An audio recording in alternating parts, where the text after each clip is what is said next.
Hi, I'm Lisa Wolfson, and this is my video reflection. I'm a second-year teacher who was very much thrown into the deep end last year with approximately 140 students, most of whom had IEPs. I had no idea what to expect and very little guidance on how to proceed. Many of the topics and strategies covered in this class were things I had to learn the hard way, and in some cases never mastered in practice. I learned a lot about the history of special education law and its intersections with civil rights law, most notably Brown v. Board of Education, where civil rights and education access met. Inclusion under the law means equal access, as in the Roe v. Wade decision, which until recently provided for equal access to reproductive health care, whether states chose to make it difficult or not. Since the repeal of those protections, women, girls, and pregnant people have suffered immeasurably and in some cases lost their lives.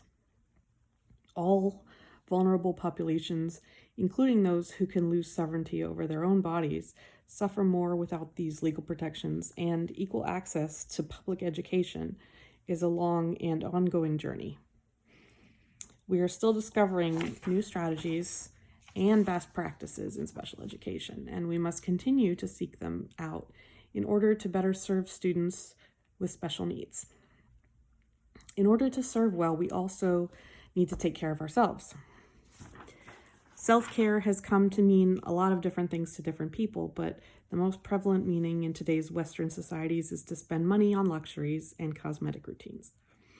However, when Audre Lorde originally wrote about caring for oneself, it was not about propping up capitalist structures and treating oneself. In her 1988 essay collection, A Burst of Light, Lorde wrote, "I had to examine in my dreams as well as in my immune function tests the devastating effects of overextension. Overextending myself is not stretching myself. I had to accept how difficult it is to monitor the difference. Necessary for me as cutting down on sugar. Crucial, physically, psychically. Caring for myself is not self-indulgence. It is self-preservation, and that is an act of political warfare." For Lorde, self-care was resistance. She meant that for those engaged in necessary political and racial resistance efforts, caring for oneself is like sharpening a sword for battle. Engaging in what passes for self-care on Instagram, for example, is purely self-indulgence, however nice and necessary it might be at times. Self-care, however, is refusing to stay physically, mentally, and/or emotionally burnt out and become a fallen soldier in one's struggles against patriarchal, racist, and unjust hierarchies. Evading teacher burnout is self-care because education itself is political warfare. Injustice seeks to suppress knowledge and rational thought. Bubble baths are nice, but therapy is self-care. Letting the kids play occasionally after working hard is self-care for me and for them. We live to fight another day. Self-care is figuring out how to eat healthfully, taking my iron, and reminding myself that tomorrow is always fresh with no mistakes in it. To quote Ellen Montgomery, the author of Anne of Green Gables, which was one of my favorite books growing up. We have to forgive and learn from our own mistakes, just as we give the students room to make theirs. I feel very responsible for their success, but it's a hard job. It's hard reading my own handwriting sometimes, but it's a hard job, and the effort they put in is just as important as mine. I found with some of the special ed students that they want to work and succeed, and if they don't try, it's because they're afraid of failing. We can only give them the success and pride in themselves and their accomplishments if we remove the obstacles in their paths that make it too difficult to learn the material. I have several students who are hyperactive and need some kind of task in the classroom, whether it's writing on the board, for me, keeping track of the time, checking on other students' progress, which of course the other students love so much, but it keeps everybody going on task and on track.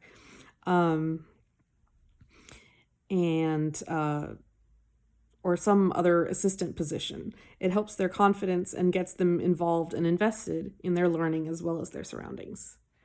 I also learned that parents are our partners in this endeavor. Teaching their children is only possible with their help. Children are most accountable to their families, and they want to make them proud, so the families are our best allies, not only someone else for us to answer to.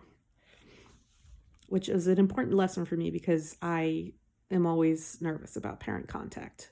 But if I go in there with the attitude that we are partners in this, I usually get pretty good answers and results from the parents as well. I learned from my parent interview that the IEP and SPED systems can really succeed and serve students well if the resources and cooperation are there. It's essential for parents to be educated about their children's needs and options, and for schools and parents to work together to make sure a student's IEP or 504 and learning environment are providing the best possible chance for that student to learn to the best of their ability. Parents can have a hard time deciphering the legal language and systems, and in communities like Hyattsville, where I live and work, those challenges are only compounded by language barriers.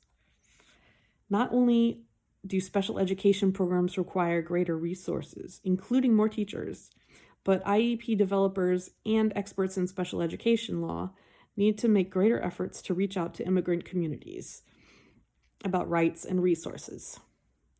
If parents or schools engage with each other in a combative or adversarial manner, the child will only be caught in the middle, and their education will suffer. It is my goal as an educator of children with special needs not only to engage the child in learning and to keep the family informed, but to secure the family's assistance when certain methods aren't succeeding as well as they might. And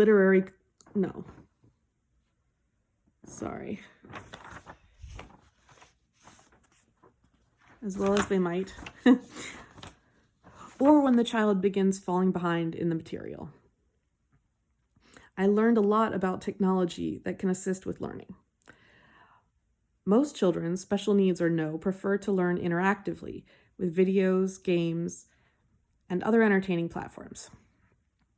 I only used Blooket regularly before, but I have learned about several new-to-me options such as Nearpod and Padlet that I want to include in future sessions. I've also observed that students prefer to be read to than to read, on the whole. So I started book club for quarter 2 by reading the beginning of our new book aloud. Students will also have the option to listen to the audiobook in Sora as well as read the ebook. And I really appreciate that platform for the free library access it offers to PGCPS students. I intend to continue switching between read-alouds and silent reading, so students practice reading to themselves while still experiencing the story in a more dramatized way. And I do put a lot of effort into acting it out. If anything, I'm afraid of being overwhelmed by a surfeit of options for lesson planning. But I am taking advice from more experienced teachers and engaging my instincts for how to interest middle schoolers in stories and literary concepts. For some stories, we even have to have mini history lessons to provide context. Because the book we're reading right now, it has some elements of historical fiction. So I'm having to bring them up to date on a few different historical eras in order for them to really understand what these characters are going through. I'm looking forward to discovering even more useful tools and passing them on to students, as well as, I hope, my love of reading as an exploration of what it is to be human. Thanks for your time and efforts, Professor Largent, and we will see you another time. Thank you.